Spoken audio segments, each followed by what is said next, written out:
Para comemorar a Semana Mundial da Imunodeficiência Primária, o Hospital Universitário Júlio Miller realiza nesta terça-feira, daqui a pouco, uma série de atividades com pacientes atendidos no ambulatório de infecções de repetição do hospital. O objetivo é alertar a sociedade sobre as doenças imunodeficientes, que são hereditárias. Para falar sobre isso, eu converso agora ao vivo aqui no quadro Saúde em Dia, do Jornal da Manhã, com a médica pediatra imunologista Olga Akiko Takano. Bom dia, obrigado pela sua presença aqui com a gente no Jornal da Manhã.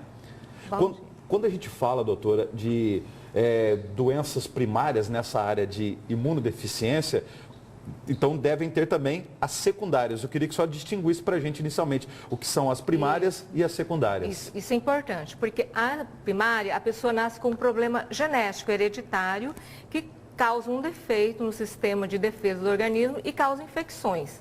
Esse é o sintoma em comum. A outra, secundária, a mais comum, a mais conhecida, é causada pelo vírus HIV. E quando a gente fala aí de anticorpos, defesa do organismo, quer dizer, se a pessoa não tem esses anticorpos e essa defesa, ela está suscetível a contrair doenças e a não se curar dessas doenças, é isso? Exatamente. Então, se a pessoa tem um defeito em qualquer uma das células do organismo, que o nosso organismo tem um batalhão de células para combater as infecções, quando vem o vírus, quando vem a bactéria, quando vem o fungo, e ele produz substâncias que são os anticorpos para atirar contra as bactérias. Então, assim, se tem algum problema, o que vai acontecer? Infecções. Infecções de repetição, má qualidade de vida, tanto em criança como em adulto. Tem algumas imunodeficiências, tem já em torno de 300 conhecidas, 300 tipos até hoje, e tem algumas que começam na vida adulta. Então, às vezes a pessoa pensa, por que eu estou com tanta infecção, tenho que tomar antibiótico todo mês, tenho que internar para tratar uma infecção, eu não paro de tomar antibiótico, tomo essa semana, outra semana eu tomo de novo. Então, nosso ambulatório, o objetivo é buscar o porquê, fazer o diagnóstico e tratar.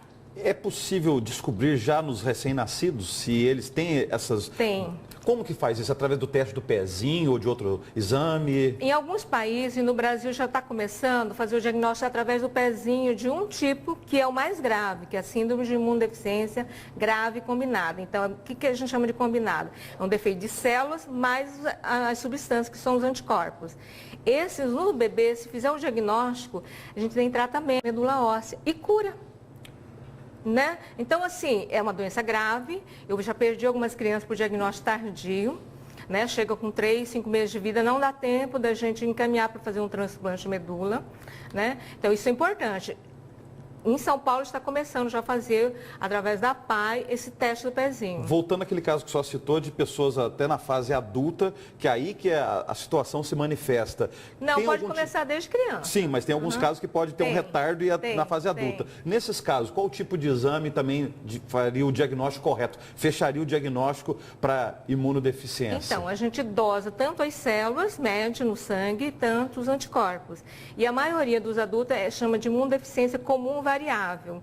E é um defeito de anticorpos de células, mas é assim, quando a gente repõe os anticorpos, de 4 em 4 semanas ele toma anticorpo, ele retoma a vida normal.